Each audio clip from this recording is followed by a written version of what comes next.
साधक जो कल्पना होती है, अपने इष्ट की प्राप्ति कराने वाली जो कल्पना होती है, और इष्ट से इतर की कल्पना को मिटाने वाली जो कल्पना होती है, उसको भावना कहते हैं। देखो, प्रत्यक्ष दिखता है सालग्राम शिला, गोल मटोल गंडकी नदी में निकला है। अब उसको देख करके जो नारायण की भावना है, नारायण हम देखे हैं और सालग्राम शिला देखी, देखे हुए में, देखे में अनदेखे की भावना जो की जाती है, उसको भाव। जो मिल रहा, सालग्राम प्रत्यक्ष और नारायण परोक्ष है। प्रत्यक्ष में परोक्ष की भावना। राम में राम का भाव नहीं होता, उपराम में राम का भाव होता है। वेदांती लोग उपराम में राम की भावना करते हैं और जोगी लोग आराम में राम की भावना करते हैं, और भक्त लोग मूर्ति में राम की, रमणीय में राम की भावना। और जब तक भगवान मिले नहीं है तब तक भाव नहीं है। नारायण चलो। हाँ, तो वो एक तो द्रव्य के बारे में होना होता है और एक मनोभाव के लिए भावना भाव है। तो ये भाव जो है ये अध्यात्म में है। भाव के रहने की जगह है हृदय और भाव का निमित्त है बाहर।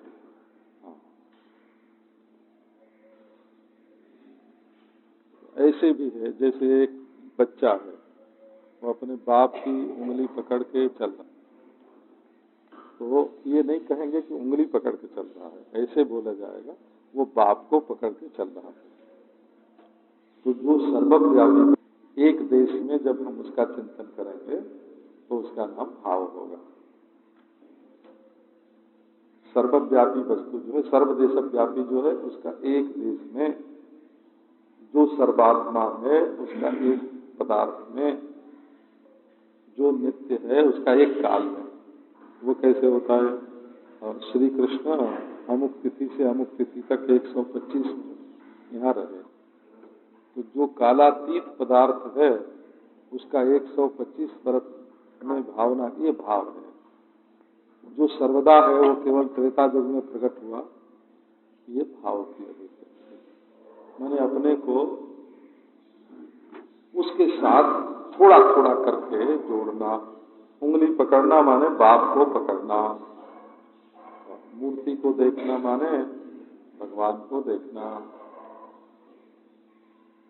देखे हुए पदार्थ में अनदेखे का चिंतन करना,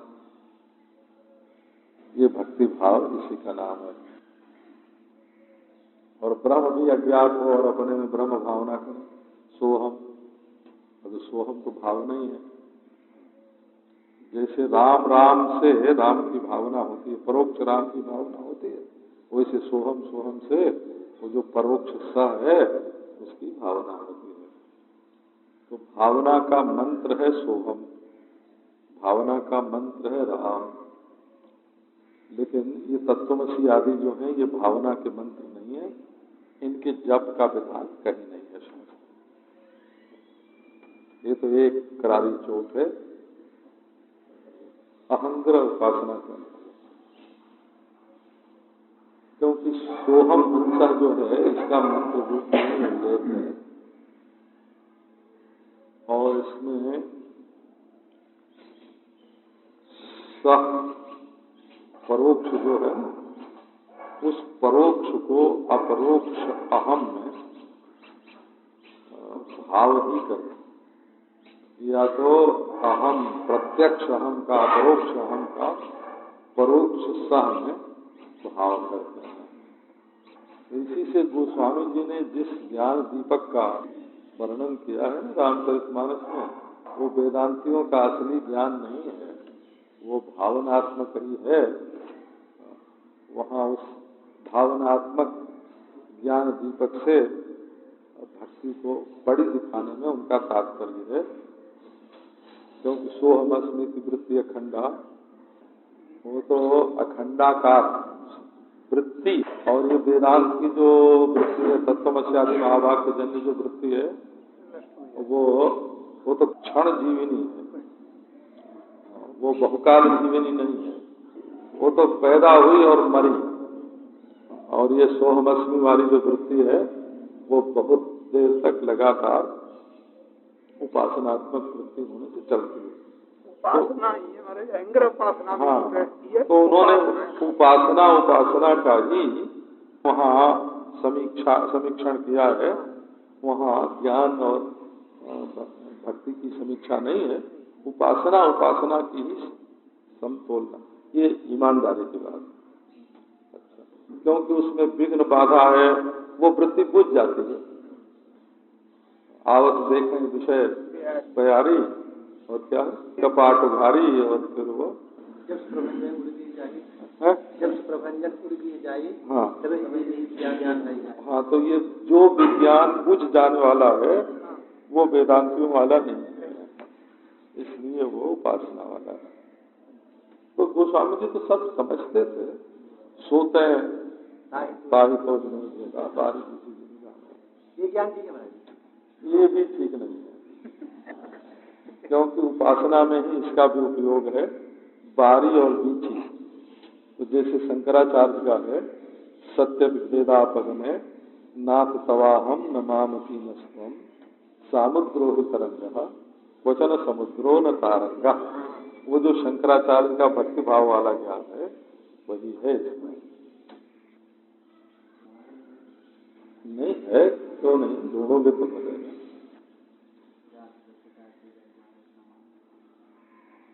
उसको ढूंढोगे तो तलाश करो।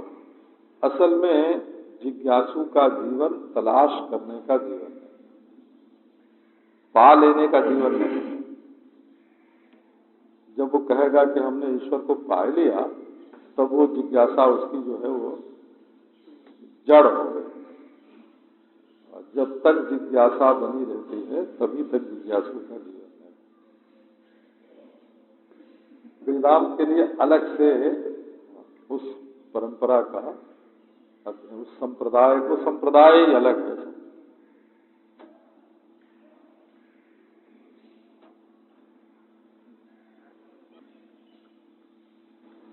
आप देखो,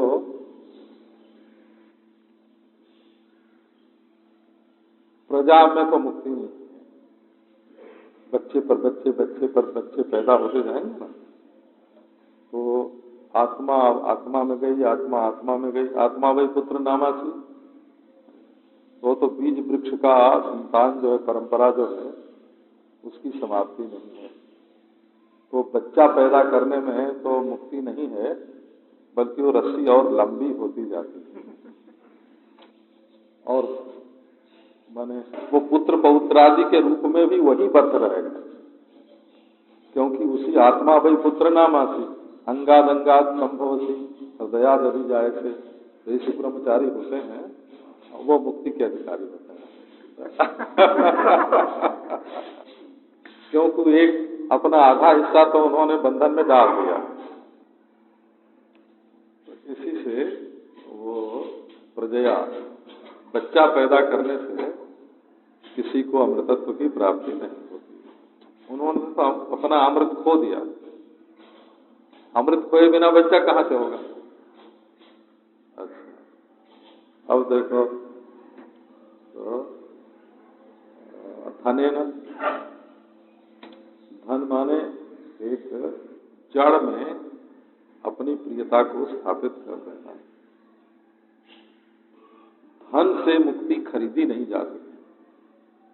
एक सेठ कहता था, महाराज कितना रुपया खर्च करें तो भगवान के दर्शन देंगे? तो रुपए से कोई भगवान को नहीं खरीद सकता। रुपए से जग जागादी हो सकता है, और उससे स्वर्ग की प्राप्ति भी हो सकती है। और संतान अगर अच्छी होए, पिंडदान आदि करे, तो उससे भी पितृलोक की, स्वर्गलोक की प्राप्ति हो सकती है। परंतु मुक्ति की प्राप्ति उससे, अमृतत्व की प्राप्ति नहीं होती है।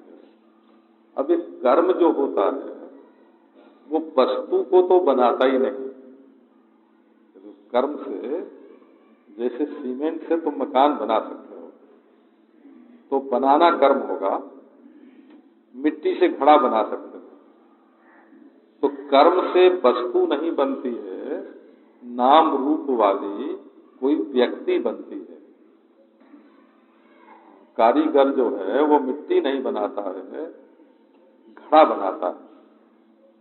तो बनी बनाई मिट्टी से उसमें एक नाम रूप गढ़ देना, ये कुम्हार का काम है, ये कर्म है। बने बनाए सोने में एक नाम रूप गढ़ देना, यही सुनार का काम है। सोना गढ़ बनाना ये सुनार का काम नहीं है। तो कर्म जो है उसमें तो उपादान पहले से रहता है, और उसको बनाने वाला निमित्त कारण जो है कुम्हार ईश्वर, वो पहले से रहता है, और संकल्प पहले से रहता है, और कर्म पहले से रहता है। संकल्प माने डिजाइन, क्या बनाना है, पहले से सोच लेते हैं इसका क्या बनाना है। तो कर्म से वो चीज जो किसी उपादान से गढ़ी नहीं जा सकती, जिसको गढ़ने वाला कोई कुम्हार रूप निमित्त कारण नहीं है, और ऐसी वस्तु कि जिसको गीला नहीं किया जा सकता, घुमाया नहीं जा सकता, चाक पर रख के उठाया नहीं जा सकता, उस वस्तु की प्राप्ति कर्म से। कर्म से तो वही उत्पाद्य है ना, और क्या क्या है, उत्पाद्य, आपके संस्कार के विकास, पदार्थ उत्पत्ति, पदार्थ की प्राप्ति, विकार, संस्कार और विनाश। हाँ, यही जैसे देखो घड़े को तुम बना सकते हो, ये तो उत्पादित हो गया, घड़े का उत्पादन है। और तुम्हारे घर में घड़ा नहीं है तो किसी से मांग के या खरीद के ला सकते हो, तब आपके हो गया है। और उस पर धूल धक्कड़ पड़ गई है तो धो दिया, ये संस्कार हो गया है। और उसमें शराब रख दिया, या रखे रखे सड़ गया, या गंदा हो गया तो विकार हो गया, और एक डंडा मारा फूट गया तो विनाश हो गया। तो कर्म से यही काम हो सकता है, या तो कोई चीज पैदा की जाए, या पाई जाए, या बिगाड़ी जाए, या बनाई जाए, या तोड़ी जाए। कर्म से यही सब हो सकता है। कर्म से जो सिद्ध वस्तु है उसका साक्षात्कार नहीं हो सकता। इसलिए कर्म से नहीं, प्रजा से। बच्चा पैदा करने की तरह मुक्ति भी लोग पैदा करने लगेंगे। फिर अपनी बेटी का नाम मुक्ति रखते हैं, मुक्ति रखते हैं, मुक्ता रखते हैं। तो वो बेटी रूप जो मुक्ति है वो सच्ची मुक्ति नहीं है। भगवान का दर्शन भगवान की कृपा से होता है, या तो जिन्हें भगवान का दर्शन हुआ है वे संत भी चाहे तो भगवान का दर्शन करें। लभ्यते तो तत्कृपया महत्कृपा देशा। जिसको भगवान मिले हैं वो भी मिला सकता है। उसमें भी कई तरह के होते हैं जिनको भगवान मिला है। कोई भगवान में प्रीति पैदा करा सकते हैं, कोई ध्यान करा सकते हैं, कोई स्वप्न दे सकते हैं, कोई भगवान का दर्शन करा सकते हैं। सबको भगवान के दर्शन का सामर्थ्य नहीं होता है, उनका अपना अपना स्तर होता है स्वामी। और भगवान चाहें तब तो वो अयोग्य से अयोग्य के घर में जाकर गीत हजामिद सभी का तो वर्णन आता है ना, सबरी गीत ऐसे कुछ है गोस्वामी जी। सुगत दीन रघुनाथ,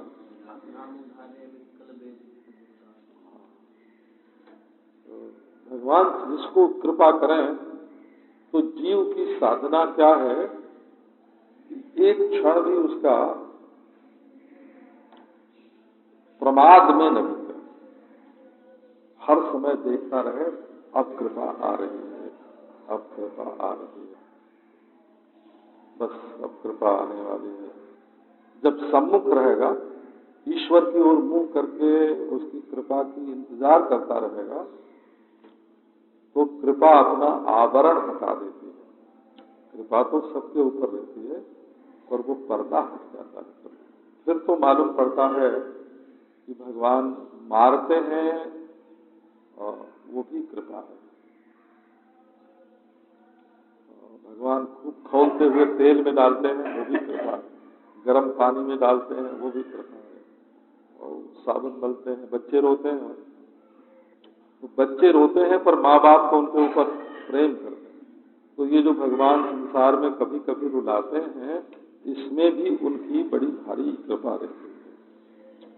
हमारे बाबा के पास एक पलटू स्वामी थे, जिस दिन भंडारा अंडारा होता तो पलटू बाबा पूरी खाना पसंद नहीं करते थे।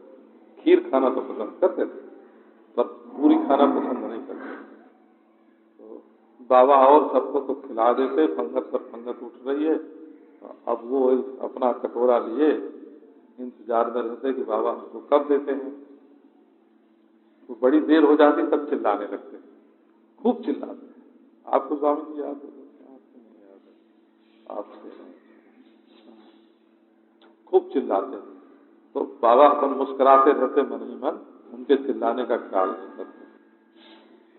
फिर सबसे ज्यादा देर करके तब उनके लिए पहले से ही जो रखा रहता उनके मन का भोजन, उनकी रोटी, उनका साग, उनकी खीर, और निकाल के दे देते। तो ये कभी कभी तरसाने में भी, कभी कभी रुलाने में भी, जिस दिन सबसे बढ़िया खिलाना होता, हमको ही खिलाते हो, तो जिस दिन बहुत बढ़िया भोजन कराना होता, उस दिन जब सब लोग खा चुकते तो बड़ी देर से उस दिन मिलता था। अरे भाई आज तो भूख लगी है, सही नहीं जाती। पर ये भूख लगाना भी भगवान की कृपा है, बोला भोजन में देर करना भी भगवान की कृपा है। माँ जो रगड़ती है गर्म पानी से, वो भी कृपा है। किसी दिन भोजन नहीं देती है, उसमें भी कृपा है। एक बेटे को हलवा पूरी खिला रही है, दूसरे को कह रही है तुम सूप पियो, जूस पियो, जूस, उसमें बड़ी भारी कृपा है। तो पहलवान को पहलवानी का भोजन, बीमार को बीमार का भोजन। तो ये जो संसार में भेदभाव है, ये भी भगवान की कृपा ही है। और कृपा के योग्य बनाना, ये भी एक कृपा है। तो भगवान की कृपा ही असल में किसी ने ऐसा सामर्थ्य नहीं है। और न कर्म से भगवान मिलते हैं, न बेटा बेटी के सहयोग से भगवान मिलते हैं, न धन से भगवान मिलते हैं। लभ्यते तो तत्कृपया, तत्कृपा देशात्मा, महत्कृपा देशात्मा। ये परंतु इस कृपा की प्रतीक्षा श्रीमद् भागवत में ऐसा वर्णन किया कि जीवन कैसा बीतना चाहिए। बोले तत्ते नुकंपाम सुसमीक्षमाणा भुंजान एवात्म कृतम विपाकम हृदवाग बपुर्भिर विदधत नमस्ते जीवेत जो मुक्ति पदे सदाए भाग। हर बात में भगवान की कृपा को भली भांति पैनी नजर से देखे कि इसमें भी भगवान की कृपा है। हर बात में कृपा है। वर्षा न होने में भी कृपा है, वर्षा होने में भी कृपा है, रात होने में कृपा है, दिन होने में कृपा है। हरि बाबा जी तो एक कहानी सुनाते थे। ये एक पति पत्नी दो थे, तो बड़ी भक्ति करते थे, भगवान की खूब भक्ति करते थे। उनके एक बेटा हो गया। अब बेटा हो गया तो दोनों का प्रेम बेटे से हो गया और भगवान का प्रेम कम हो गया। तो भगवान ने उनके बेटे को मार दिया। अब तो रोवे। तो किसी ने भगवान से पूछा, ये भगवान ये क्या करते हो, इतने भगत और इनके बेटे मारते हो? तो बोले कि बेटे नहीं मारते हैं, इनके ऊपर कृपा करते हैं। ये पहले हमसे प्रेम करते थे, अब इनका संसार में प्रेम हो गया, तो लो जिससे तुम प्रेम करते हो वो नहीं रहेगा, तो अब तो हमसे करोगे ना प्रेम। अपनी छाती से लगाने के लिए संसार की वस्तु को छुड़ा देते हैं। उसमें भी तत्ते नुकंपाम सुसमीक्षमाणा, एक आदमी के पास एक हीरा था। अब वो महाराज जब सोए बैठे जागे तो हीरे को संभाले, तो भगवान की भक्ति कम हो गई, तो एक दिन चुरा ले, हीरे को ही चुरा ले। अब थोड़ी देर तक रोता रहा हीरे के लिए, फिर ख्याल आया भाई भगवान का दिया था, भगवान ने, अब आओ भगवान से ही प्रेम करें, हीरे के लिए क्या रो, भगवान के लिए। ये भगवान की कृपा है। तत्तेनुकंपाम सुसमीक्षमाणः।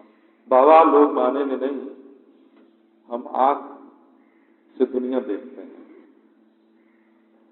और जब भगवान का चिंतन करना होता है तो आंख बंद कर देते हैं। तो हम जानबूझ के दुनिया को न देखने के लिए आंख बंद करते हैं कि हमको भगवान का भीतर भीतर दर्शन हो।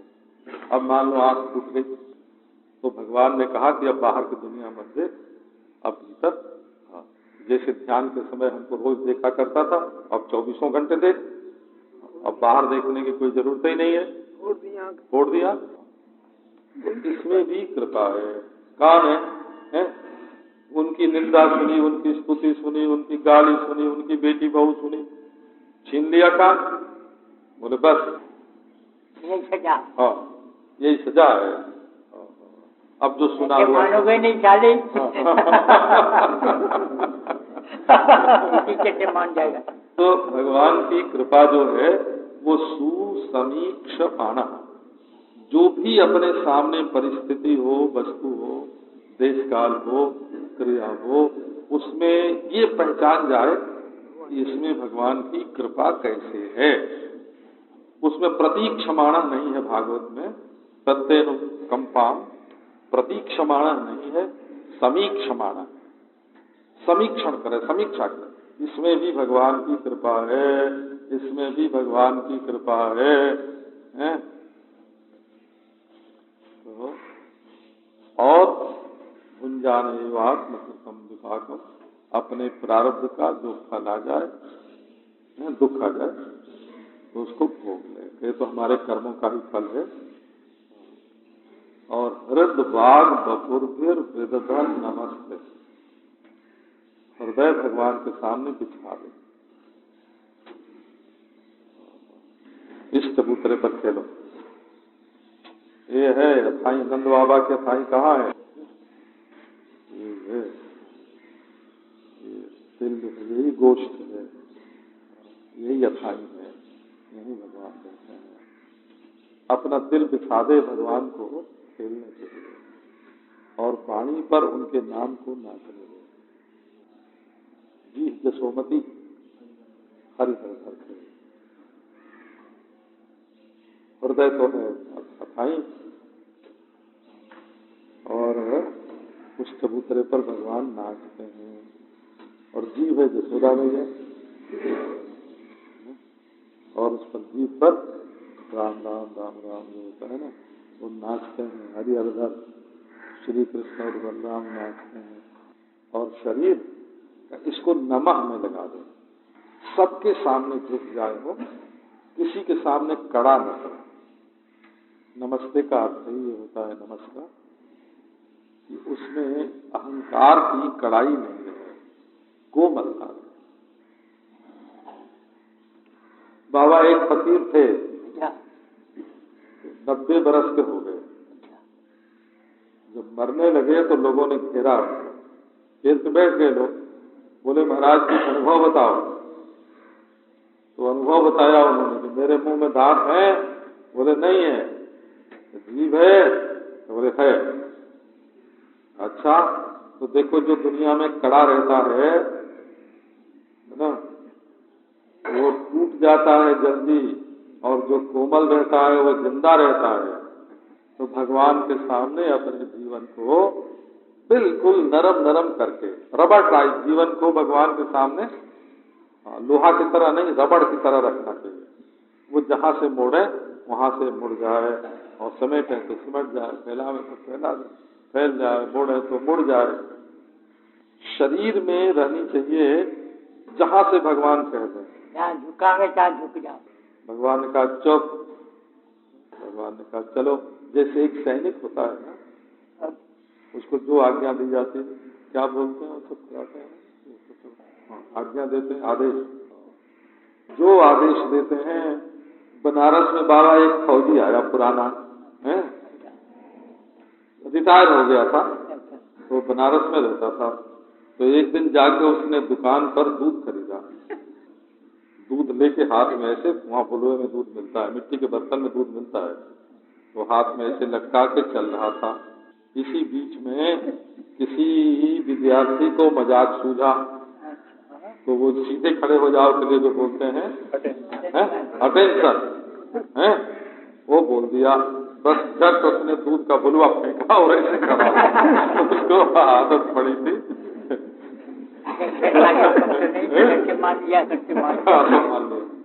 तो ये भगवान जब बोले कि घूम जाओ, घूम गए, हैं, ओ बंदूक उलट दो, उलट दिया, सीधी कर लो, सीधी कर दिया, निशाना मारो, मार दिया, हैं, जैसे चला वैसे चलना। हाँ, हम हुक्मी की रकमी, हम तो हुक्मी है, रकमी थोड़े हैं। उसकी चाबी जैसे फिरा देते। हाँ, उसके हुक्म को जो बूझ लेता है ना, वो हव में कहे न कोई, है ना, जपजी साहब में, हमें कहे न कोई, हव में कहे न कोई, फिर वो मैं तो कभी बोलेगा ही नहीं। ये जीवन में सबसे बड़ा शत्रु जो है वो है आलस्य। और जब भगवान के सम्मुख होके समीक्षण करने लगते हैं, प्रतीक्षा करने लगते हैं,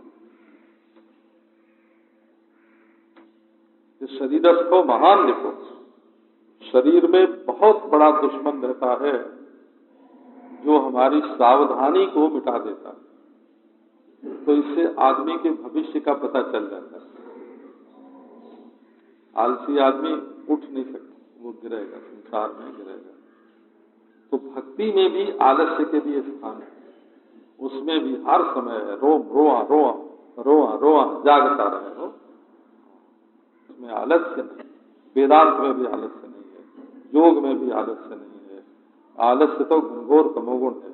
तो भक्ति में क्या करें, करने से तो भगवान नहीं मिलते, तो देखते हो एक क्षण भी ऐसा न जाए कहीं, उसी क्षण में जब तुम दूसरी ओर देखो और उसी क्षण भगवान की कृपा तुम्हारे ऊपर आ जाए और तुम दूसरी ओर देखते रहो। आए मोरे सजना फिर गए अंगना, मैं बौरी रही सोए रही हूँ। पता नहीं कब भगवान की कृपा हमारे ऊपर रहे, आ जाए, और जागते रहो, साधु सावधान, साधु सावधान। अब आई बिल्कुल सुख जीवन। जिज्ञासा में भी आलस्य नहीं है, भक्ति में भी आलस्य नहीं है, योग में भी आलस्य नहीं है।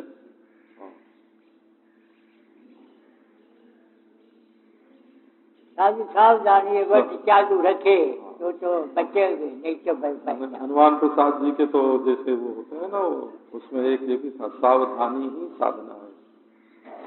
हनुमान प्रसाद जी जैसे बोलते थे, जीवन में निरंतर सावधान रहना, प्रमाद मृत्यु है और सावधानी साधना।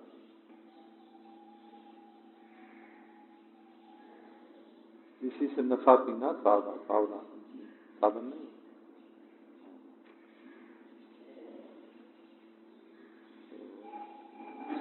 भगवान का दर्शन भी कर्म से नहीं, उनकी कृपा से होता है। वो बच्चा पैदा करने से नहीं होता, वो धन से नहीं होता। त्यागे नहीं के हम तत्व मानस, हरिसों जोरी सबन सो थोर, हरिसों जोरी सबन सो थोर्यो, मैं अपनो मन हरिसों जोरे, हरिसों जोरी सबन सो थोर्यो। थोड़ा वो भी चाहिए, थोड़ा वो भी चाहिए, थोड़ा वो भी चाहिए।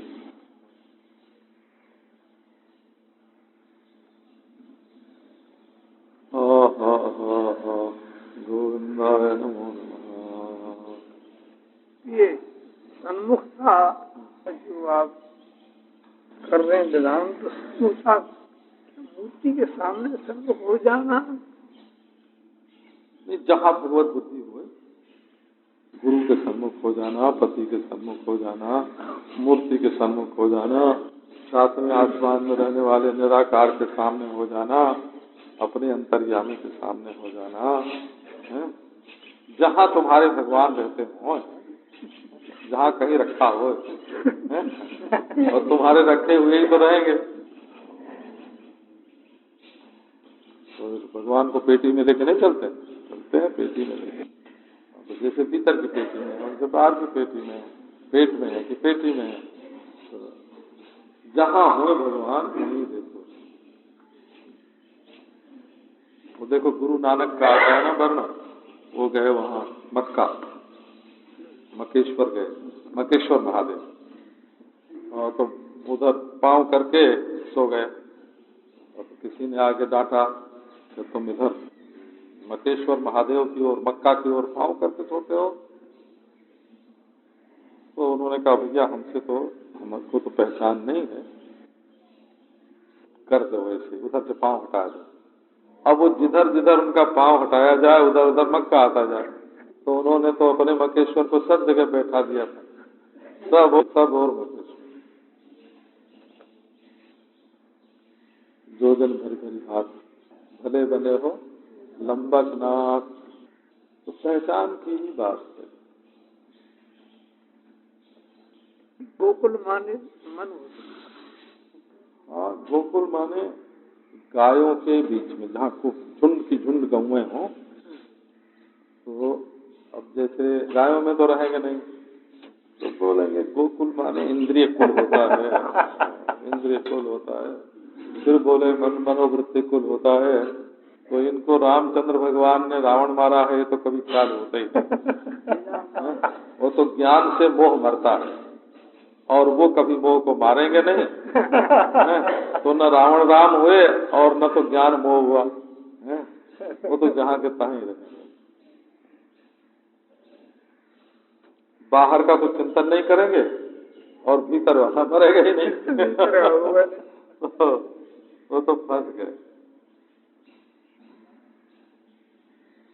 वेदांतोक्त तत्व की अनुभूति से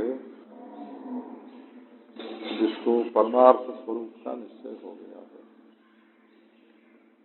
एक था ये अंतरंग है। बोले ये वेदांत का विज्ञान कैसे होता है और अर्थ का सुनिश्चय कैसे होता है, इसका साधन क्या है?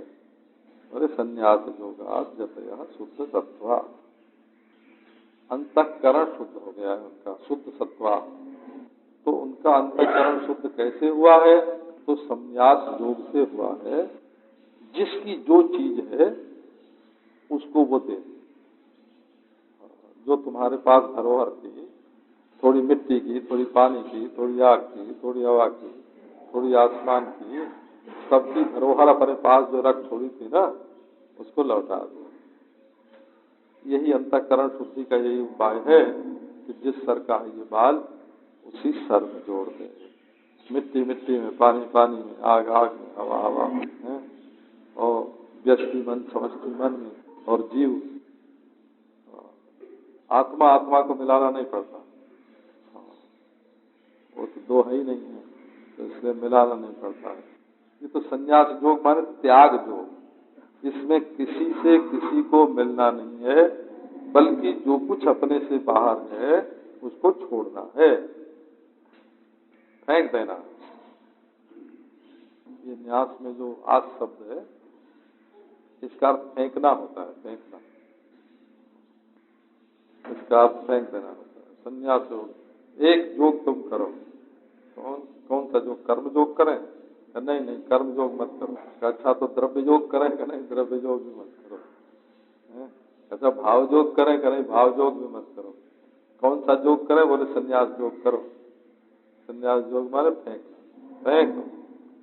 जो तुम्हारे साथ अनात्मा जुड़ा हुआ है उसको उठा के फेंक दो। संन्यास माने गेरुआ कपड़ा पहनना नहीं होता। दंडक ग्रहण भी संन्यास का अर्थ नहीं है, वो तो सब लौकिक गौण अर्थ है। मुख्य शब्द जो उसका है, मुख्य शब्द अर्थ, वो तो अनात्मा का परित्याग है। तो वो कैसे उठा के फेंकेंगे? तो वो विवेक से ही, विवेक से आत्मा अनात्मा का विवेक करके अनात्मा को छोड़ दो। इसका नाम हो गया संन्यास योग। और इसी से अंतःकरण की शुद्धि होती है। स्वामी ये शरीर का त्याग हो जाता है? हाँ, शरीर भगवान का कर दें, हमारा नहीं है। ये मेरा नियत स्वामी से प्रबुद्ध थी, जो कुछ है वो सब भगवान का है। तो ये भक्ति में त्याग माने कोई वस्तु हमारी नहीं है, सब भगवान की है। ये भक्ति का त्याग है। धर्म में दान होता है और भक्ति में समर्पण होता है। त्वदीयं वस्तु गोविंद तुभ्यमेव समर्पयामि। और धर्म में दान होता है। और वेदांत में बाद ही होता है। अपवाद करो चाहे बात करो, तो बाद ही होता है वेदांत। तो अपनी अपनी साधना के अनुसार शब्दों का प्रयोग होता है। तो बस तुम्हें अरे छोड़, जीवन मुक्त नहीं हो सकता। वो हमेशा स्मृति के बोझ से अरे कहीं टूट न जाए, अरे कहीं टूट न जाए।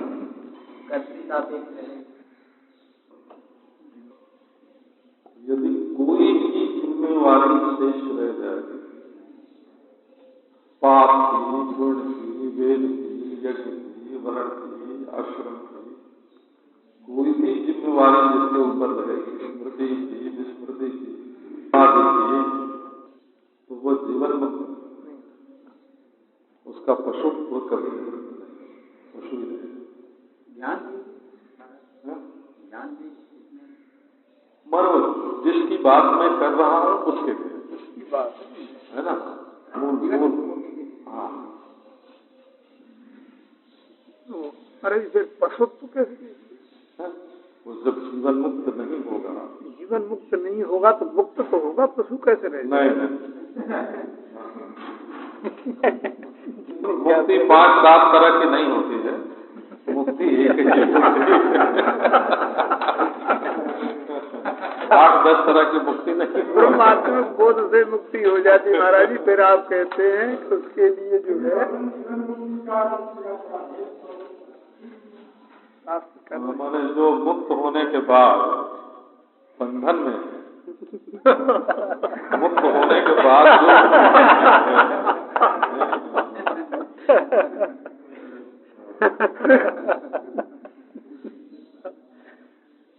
तो स्वामी जी वो ये स्मरण और ये इसका तात्पर्य भक्ति से कैसे?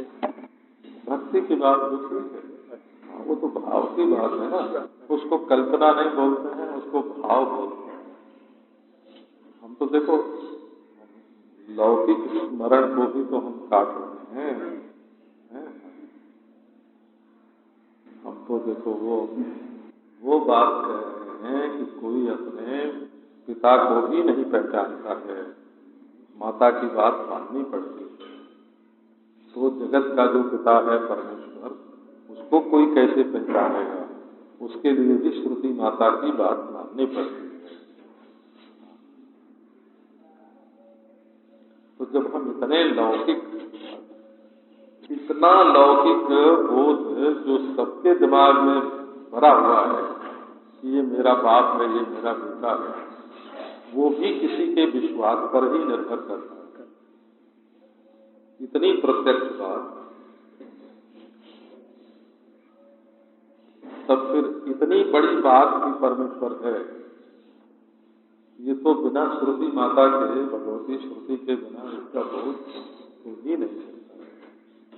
तो जो लोग श्रुति शास्त्र को नहीं मानते, अपनी अक्कल लगाते हैं, वो लोग गलत जानते हैं। हम किसी को 4 पैसा देते हैं तो विश्वास करना पड़ता है कि ये ठीक है।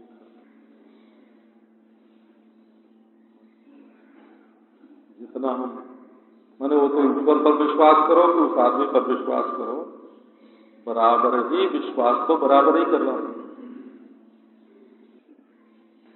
हम ईश्वर पर विश्वास करें और आशा रखें कि ईश्वर हम पर भी विश्वास करेगा, लेकिन हम तो विश्वसनीय नहीं है, ये प्रत्यक्ष है। हम तो ईश्वर पे विश्वास करने लायक नहीं।